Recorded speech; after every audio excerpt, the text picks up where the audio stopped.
What is up, y'all? I hope everybody's doing well. We're here for our midweek reading where we take a deeper look into our lessons and the process for the week.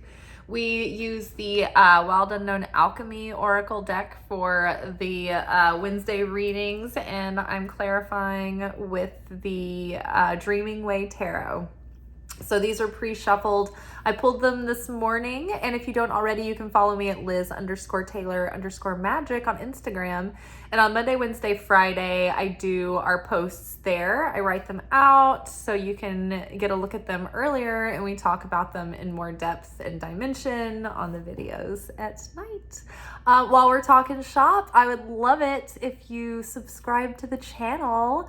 If you like this content, please like the video, comment, leave an emoji, share it. Anything that you do, any action that you take helps get this video out into the algorithm so that other people can get the messages as well. And so thank you so much for all of the recent folks who have been consistently commenting and liking the videos. It's definitely helped me get a surge in the algorithm. My just my exposure jumped quite a bit over the last couple of weeks due to everyone's consistency. So thank you so much. It means so much. Otherwise, description box below, there are links to my Etsy shop. There is links where you can support the channel if you ever want to. Some people have asked about that before, which I'm always grateful for that as well. And there are links to join To Be Magnetic, which I'm not associated with them as a coach, but I do their work, and it has been one of the most effective things that I've ever done. And I kept talking about it like in every video for like a year, and I finally manifested an affiliate program. So I am an affiliate with them now. So if you are curious about that work, you're not familiar, you can listen to their podcast Expanded and listen to some of the process episodes from the people. But basically, it's an amazing workshop or a website where they have workshops where you can like really get into the different major areas of your life and unblock and expand and manifest. All right. So our process in our soul lessons this week have to do with process. It's pretty straightforward. We are, all of our like lessons leading up in the past few weeks have really been leading us into like soul reflection. We're starting to shift into this new way of being, and we can kind of see and feel this new life coming into being. You know, we've jumped timelines. I've got soot from my candle that I just lit a few minutes ago all over my hands. So we are, we've jumped timelines, and we're in this like new beginning, and, gradually these new up-leveled parts of our personality and ourselves are coming online, and we're sort of being, taken through these different initiations and tests in the different areas of our lives so we can come up against familiar lessons, triggers, so that we can overcome our default setting and retrain ourselves to stop and pause and choose with free will instead of reflexively reacting, like how we want to meet life and our relationships and the way that we show up in this world going forward.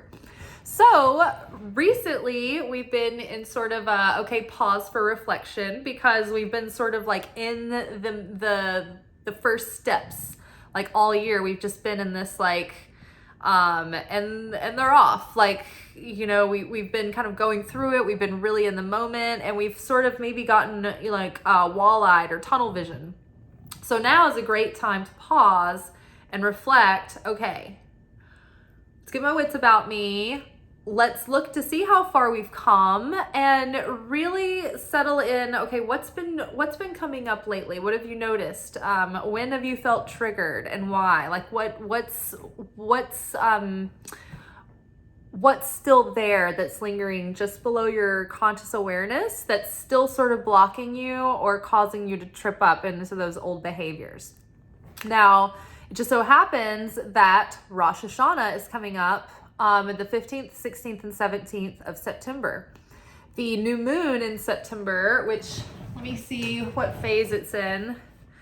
I feel like it should probably be Virgo, but might be wrong about that. So the new moon is on the 14th, and it is going to be on the day, it is in Virgo. The new moon of Virgo is, the Virgo new moon comes before the day of Rosh Hashana. That's when the timing is decided every year. Rosh Hashana follows the new moon of Virgo. This new moon,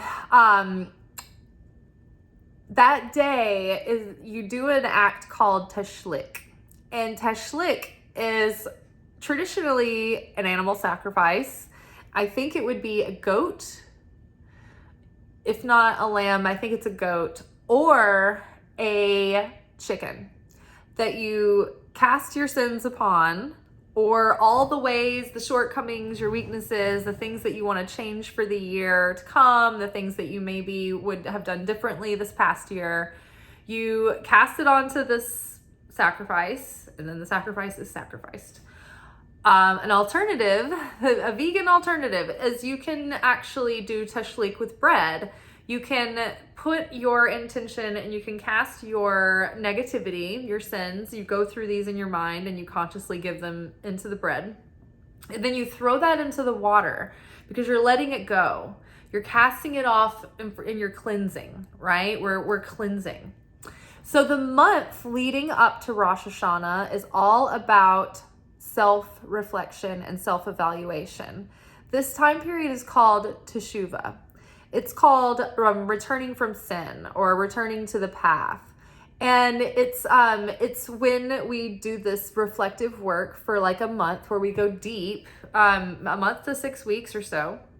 We go deep into our ascension process, our evolution, our conscious awakening, you know, where do I still get angry? You know, where do I still get tired and then get into a victim mindset? You know, where am I not pushing myself outside of my comfort zone?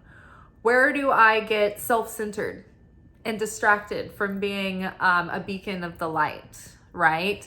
There's so many things that you can think of, like, you know, where, you know, was I impatient? Where did I lack compassion? And this isn't to get down on ourselves. Quite the opposite. What happens, and the reason why we do this, the self-reflection, is not to think about all the ways that we're wrong. It's actually to give ourselves the opportunity to reveal even more of our potential and our ultimate fulfillment towards joy and peace and serenity. Because what Rosh Hashana is, this holiday, Rosh Hashana is the birthday of all mankind. This is the day that Adam Kadmon, the archetypal man, archetypal human with a soul, was created and birthed into this physical plane. And so this is the day that all souls were born. And so all of us, deep down at our very core, are Libras. And this is also the same day that the fall of man happened, where our consciousness separated from the perfection of being completely connected with the light. And this wasn't because of the sin. This wasn't because of the temptation and the eating of the apple. This was because the fall actually happened because of the shame and the guilt. And that is what separated and caused the need for the process. Also, it wasn't the first bite, it was the second bite that really did it, because the first bite is considered receiving for the sake of sharing. It's like you kind of are practicing restriction. It's like you don't even want it. It's not an active desire. But the moment you get a taste for the power, the whatever, you know, that you shouldn't be doing, and you're like, oh, I want to go back for that. It's like then you're grasping and you're taking, right? So there's deeper discussion in that, but basically that's what's happening. So the fall of man happened because of the shame, the guilt. The female Satan came in and got her double whammy. Remember, we learned that the male Satan comes in for the first trick, and that's the sort of like first setup. But when we really lose our points, when we really, you know, lose the light, is when we've made the mistake, and instead of saying, you know what, it's part of being human, I do have remorse and I would like to change this, and I'm going to be proactive, and God still loves me, and I'm still worthy, and I'm still deserving, and I'm going to forgive myself, and I'm going to move forward, and I'm going to make it right, and I'm going to change. Great. But having made the mistake and then being like, oh, I'm a piece of shit, I'll never forgive myself. Oh, who could ever forgive me? I don't deserve anything after this. I don't deserve food. I don't deserve love. I'm going to have self-sabotaging behavior because I don't deserve anything anymore. Like, when you get into a state of despair and guilt, that's when you have gone into a downward spiral of the lowest vibration, and you don't have affinity with the light anymore, and that's when the dark side wins. It wins all the light in that situation. So we're in the process. Lead was our first card that came up. So this is talking about looking at our lead, like being like, oh, okay, I see that I still have this to work with. This is this density, this heaviness. But this is where the process starts. This is the catalyst for the reason why the alchemist sits there to make the gold in the first place. It's the lead. So we're here now with our lead, and we're thinking, okay, we all have an allotment of this lead. And the more we get into the healing work of it, the more it reveals sparks of light that open us up to our potential, our destiny, our blessings. And so it's actually good. It's an opportunity because, so on the birthday of all mankind, we receive a new soul every year. And so that is it's like a mini judgment day where we get to wipe the slate clean and start fresh with a new vessel, with a new soul. The thing is that we still have the same consciousness as we did 3 hours ago, unless we do some work to try to prepare ourselves, right? And like, if you're a serious Kabbalah student, you're working every day all year, and then you're doubling down, because you get in this kind of autopilot mode, and you just get used to the work, and you're just in the slog of it, and you get tunnel vision. So even then, even if you're a devout sage and student, you still have to go back every year and set your intention to really hone in and self-evaluate, so that when you get that new soul 2 hours later, you're not doing the same thing Adam and Eve did, having a short circuit and then losing all that extra light, that extra potential that could have played out in huge blessings and opportunities for the year. So that is why we do the self-evaluation, so we can set ourselves up to keep our fresh soul fresh for as long as we can. Okay, so the lead. The lead may not be exciting to see because it's like, well, we still have a lot of work to do. But we're getting honed in on what the work is that needs to be done to really unblock us, that's been kind of holding us back from kind of shifting into that next level, feeling we're in that up level. Underneath lead, we pulled the Knight of Wands. Now, this is interesting because last week, I believe it was, we had Father healing, and then it came up with Knight of Wands. And my interpretation of that was that if we can heal the father wound, it will help us heal the pattern or the self-sabotaging tendency that is causing us to dissipate our energy and our focus. And we're losing our steam instead of focusing in on our intention, because we have shiny object syndrome. This can mean if you're always getting a new idea and you don't follow through, you don't finish, or you've got a player complex and you're not ever you think you want a relationship, but you're really just wanting to play the field, right? Or even when you meet good people, it's you're still sabotaging by wanting to go chase other things. Maybe every time you have a new job, you get bored and you're like, oh, the answer is for me to go get another job, and so you're constantly having that adjustment cost or whatever. So maybe you take on too many projects, or you overcommit yourself to people because you want to be a people pleaser and you need that validation. what we've been discovering is that the father wound, the masculine, is our outer expression. So our father wound kind of affects the way that we end up behaving and showing up in the world. The mother wound is a direct reflection, like it affects the way we feel about ourselves and think about ourselves and the world from the inside, because it's the feminine, it's the inner world.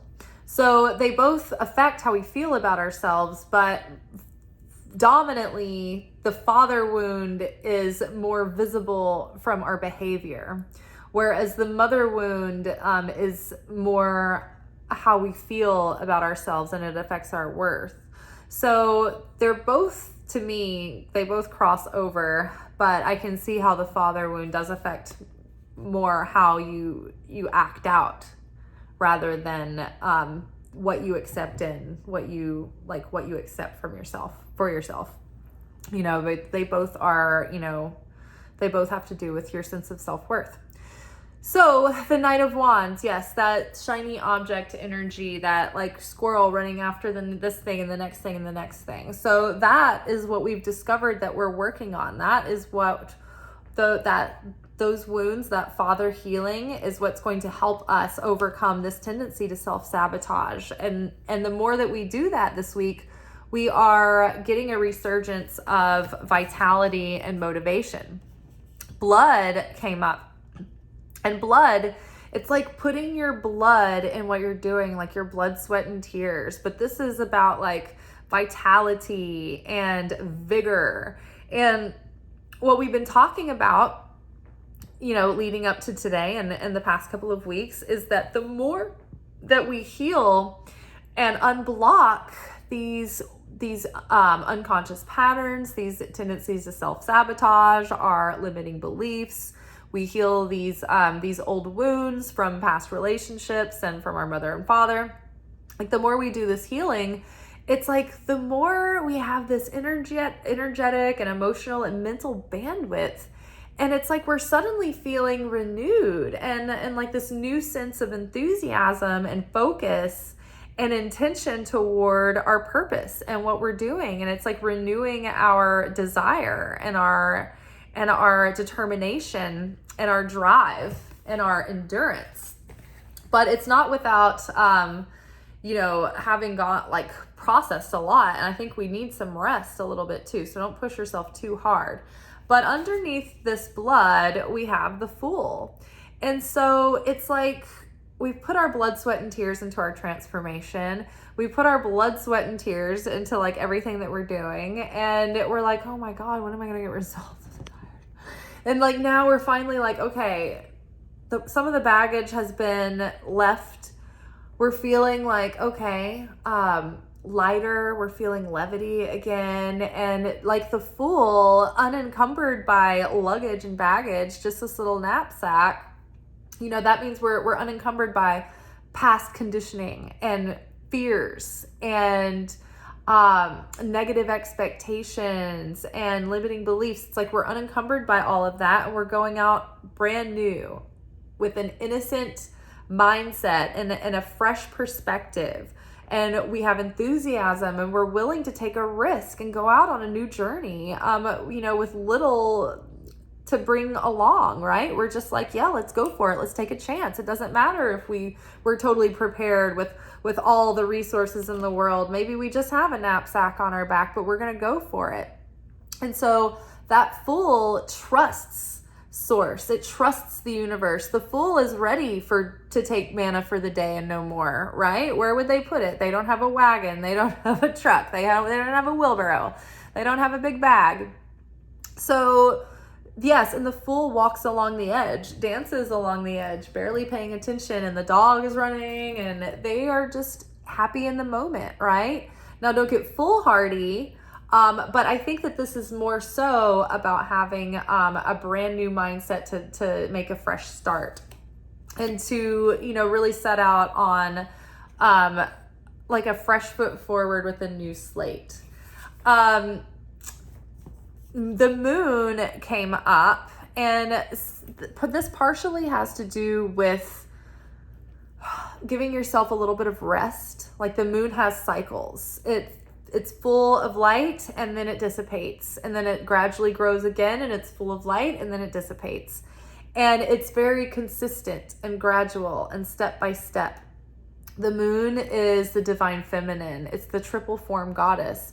We had the crone and the maiden come up earlier in the week, talking about seeing, okay, thinking ahead for the future, thinking from a place of maturity and growing past this maiden phase, right? Keeping the enthusiasm and the vigor and the energy and the optimism and the determination of the maiden, but the wisdom of the crone is coming with us.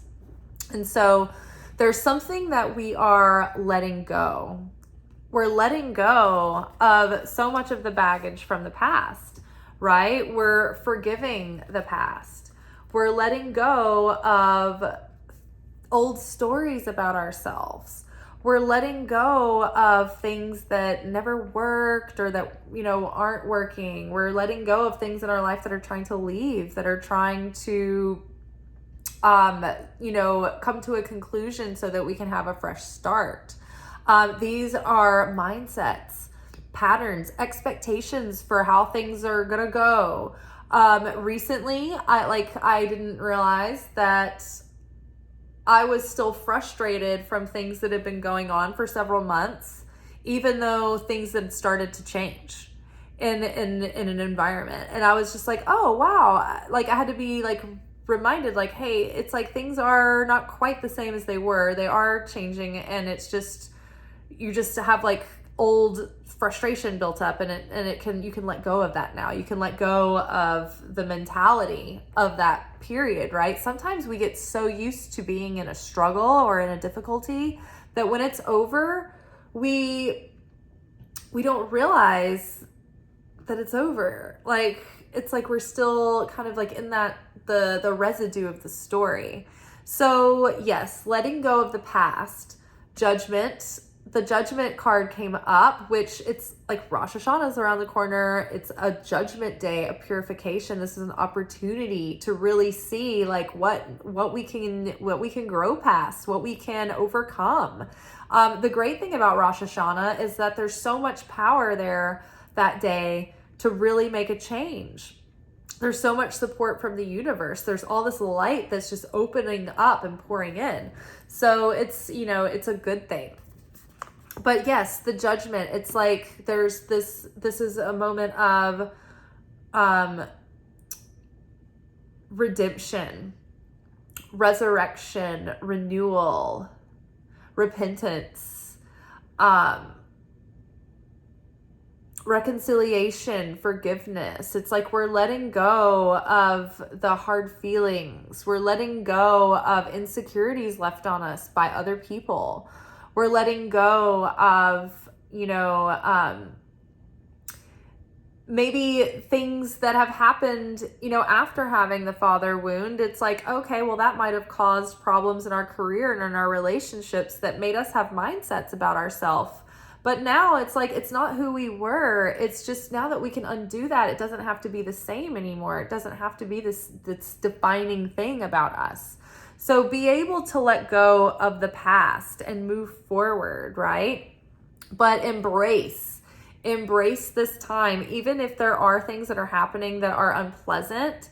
It might be happening to get you into that next level. I mean, it's always an opportunity. The Creator is always giving us love. The Creator is always giving us opportunity to expand and to align onto our path. I have come to believe, I grew up thinking that God was always punishing me, and I didn't understand why. And that if I did what God wanted me to do, it was definitely not going to be what I wanted to do. And it felt like a big drag. But now I realize that oh man, if I could God, please control my life. I would, please please just do it for me. Make me a puppet. That would be awesome, because then I would be my perfect ideal self. I wouldn't make mistakes. I would be in my dream career. I would be with my dream man. We would have our dream home. I would be traveling. Everything would be perfect. There would be problems, but I would be in the right path, on Like, and it's not that we're not, but like I would be like my most ideal version of myself. So the most fulfilling, serene version of my life would be playing out. Not boring version, it would be fulfilling. But that's not how God works. We have free will, and it's up to us. We have to make that decision every single time, every minute. We have to use the willpower to try to make the decision that would give us more affinity with the light. It would be so much easier if God would just control us. If I could just be a robot. He won't. He wouldn't, even if we let him. So the best we can do is ask for God's guidance, ask for guidance from the Holy Spirit, ask for assistance. But we have to use our words, take a physical action to invite the help of holy help, to invite the help of our angels, to invite the guidance of Holy Spirit, to invite, to ask to be put in alignment with God's purpose and will. And even still, it's not going to be completely clear. But that's the rent of being a human being. That's the cost of living in a physical body. It's that we have to learn to make choices and to own our choices, and then to choose from there, and to walk the path that we're kind of putting out brick by brick. But there's also this path that's revealing itself brick by brick as well. Right? And so we're doing our best to build our path on the path that's being laid out. The more that we are offloading this, the more we're healing, the more we're, forgiving and reflecting and repenting and being redeemed, the more also that we're getting really, our intuition is getting very clear. There's two aspects of our heart. The heart, the pure side of our heart, and the dark side of the heart. The heart has desire that is pure and leads you toward your greatest potential and fulfillment, but the heart can also be fooled and be twisted to darkness as well. And so we go through a process of healing the heart so that we can trust and know how to identify where the heart is leading us without it leading us in the wrong direction too. But yes, so the heart is a bridge, and it is a bridge where the Christ center is. But we have to go through this process of purification, and learning discernment. And so the more that we do this, the clearer our intuition will become. Also pay attention to your nightly dreams, because the moon is connected to the astral realm. And so you might be being communicated through spirit, through your dreams right now. And spirit communicates symbolically. So your dreams are probably not telling you literally what it seems like they're saying in the dream. There may be something that stands out, like somebody might say something there, and it might be one of those lines that really stands out to you. And that might be one of those messages. But look up the symbols and the people and the places and the aspects that you can remember as soon as you can. And I like to use the resource dreammoods.com. It's a very rudimentary website. You go to basically the A through Z dream symbol dictionary, and you start piecing together. And it's crazy how much sense it makes. But I believe that they're based on a Jungian interpretation rather than Freudian. And I like Jungian archetypal symbolism is the collective subconscious. That's what I go by. Okay, and now finally we have the uncreated paired with Six of Swords. Now this is that creative potential that is just sitting on the edge of reality, pushing up against us. And that is the pressure that we're feeling at any given moment. It's this consciousness that wants to come through. So it's we're really on the verge of so many breakthroughs and creative potential. It's important that you're using any kind of angsty energy right now, transmuting that into motivation to go deeper into creating your ideas, working on those dreams. But there are like sparks of ideas and inspiration that are like, if they're not already coming through, they're primed to push through. So take action on these. Six of Swords is with this. Six of Swords is about moving on past like a difficult period. This is the calm after the storm. This is moving on from a difficult situation to a new situation that's going to be much improved and better.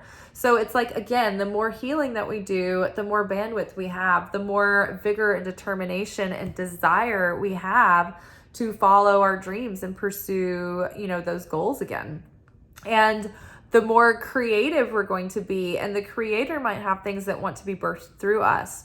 So it's very powerful right now to use this lead, the heaviness, the density that we might be feeling, channel that into this creation.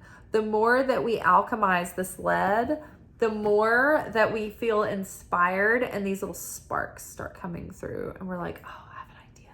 Oh my gosh, I wonder if I approached this way, maybe that would happen. Be willing to follow those things. It doesn't always work. Like I follow little hunches too, and sometimes they play out, sometimes they don't. Sometimes I don't know that the action that I've taken is going to play out in a certain way until later.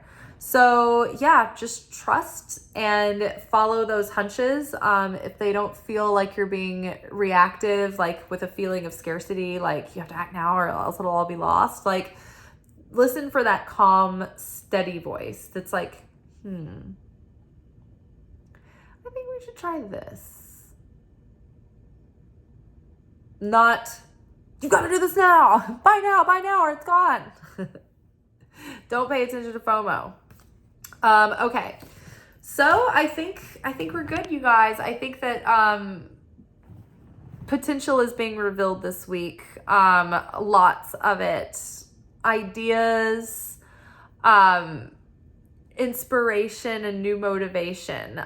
Just keep at it with